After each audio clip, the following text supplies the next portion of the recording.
Welcome to footballgameplan.com, where football makes sense. I'm Emery Hunt, the czar of the playbook. Bring you our NFL Week 7 preview between the Cincinnati Bengals and the Detroit Lions. Now let's take a look at some keys to victory for both teams, starting with the Bengals.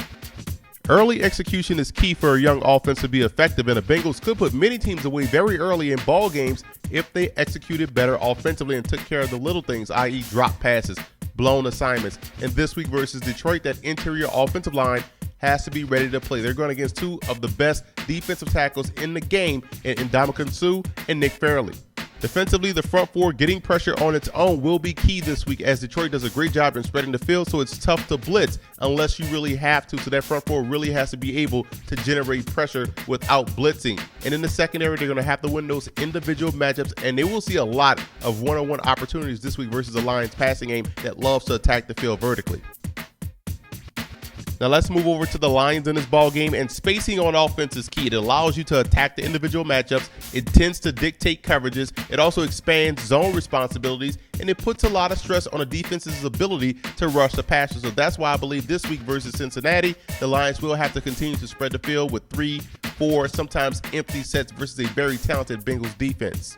And defensively, the front seven of the Lions will be put to the test this week as the Bengals try to wail on you on the ground. You'll see a lot of base blocking, a lot of comboing on the edge. And in the passing game, they attack the intermediate zones very well. So that front seven as defensive line and linebackers will have to have an A game this week versus Cincinnati in order to be effective.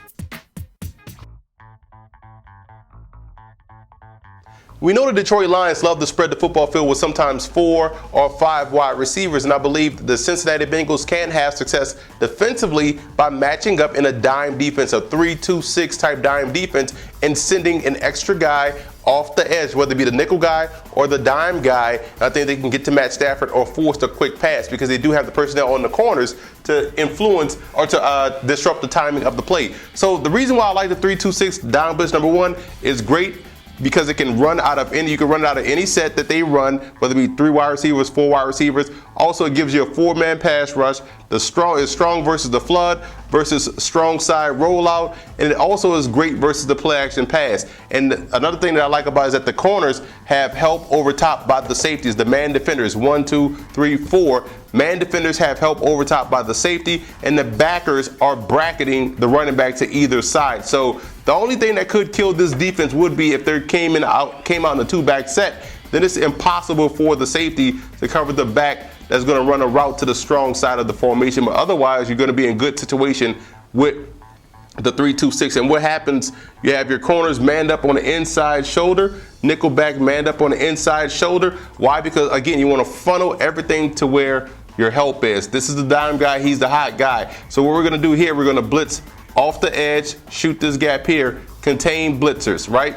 Now we're bringing the defensive back, the dime back off the edge, boom. So that means safety is now responsible for his slot defender, and we're dropping the safety deep. Now let's say you want to, and we have these guys bracketing. The cool part about this is that if the back doesn't go out, now you have weak side defender has the right of way to go, because you want to keep a strong side defender just in case the quarterback breaks contain. So now he becomes an additional blitzer. So now you can send 5 or 4 defenders depending on if this back stays in the block. Now if he goes this way, it's up to this linebacker to pick him up. If he goes that way, he picks him up, and now he blitzes. Let's say you want to send the nickel back. Same rules apply. You send the nickel back off the edge. Safety is now responsible for his guy.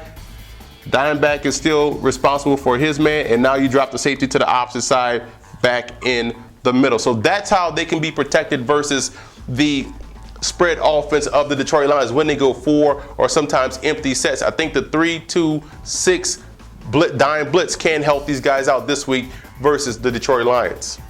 Like I said before, we know the Detroit Lions love to spread the field, and this week versus Cincinnati, I think they can have success in the red zone by going empty. I'm going to show you how they can be effective from the 30-yard line going in an empty set in hopes to hit a big play or eventually get a touchdown out this formation. So you see, we spread the field, empty set, tight end right here, running back right here. Let's make this Reggie Bush. So now you have a running back, tight end, so you're in the base personnel. So what you want to do, you want to read the outside backer and the strong safety, because you have 2 built-in hot reads here where you have 2 posts on the outside. So we're going to run the receiver on the outside on a post, and his job is to read the free safety.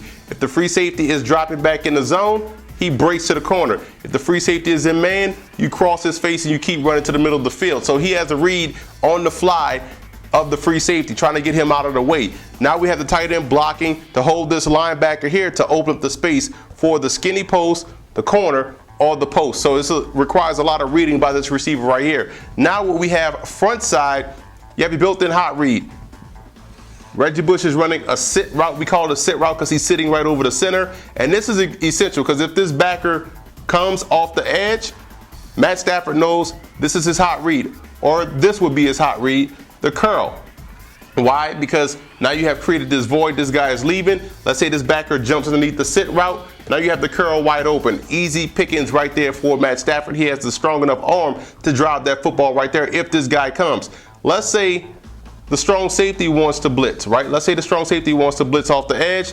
Now you have a situation where you can go to the backside post. Why? Because what we have here, let's say linebacker bumps underneath the curl. This linebacker bumps underneath the sit. Now you have cornerback 1-on-1 with the receiver going to the post on the outside. So I think this play is effective from the 30-yard line going in. And if they catch the linebacker or the strong safety in a blitz type situation, they can hit a big play that could result into a touchdown versus the Cincinnati Bengals. The X factor for the Bengals will be their safeties. This week versus Detroit, they're going to find themselves in a lot of situations where they're matched up one-on-one with the tight end, or even in some cases a wide receiver. They're going to have to be that alley defender versus the running game in case Reggie Bush tries to get outside. So a lot will be put on the safeties this week. That's why they have to bring their A game in order to be successful defensively. The X factor for the Lions will be their linebacking core. If they can excel on both ends of defense like they did last week, they were shedding blocks very well. They were active versus the run, and they were also effective in pass coverage. They can have a lot of success this week as well versus Cincinnati.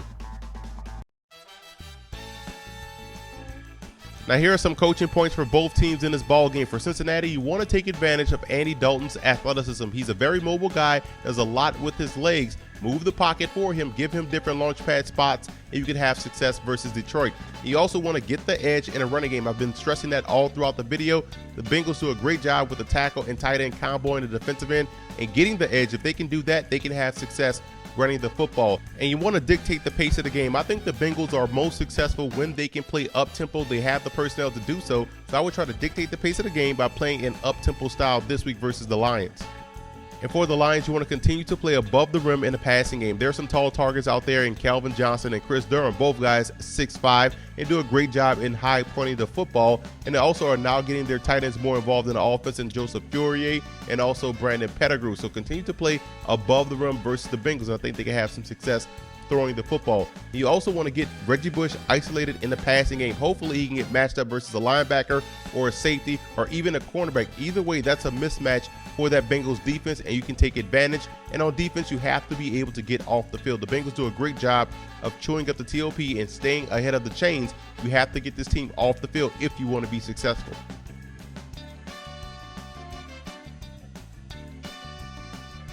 I like the Lions in this ball game. I think right now this is a bad matchup for Cincinnati. I think the Lions match up very well versus the Bengals, and I think what they're going to do is spread the field and attack those individual matchups in the passing game, which will then create opportunities for Reggie Bush to run the football. So I like the Lions to take care of business at home versus the Bengals, and what will be a very good matchup between two outstanding football teams this season.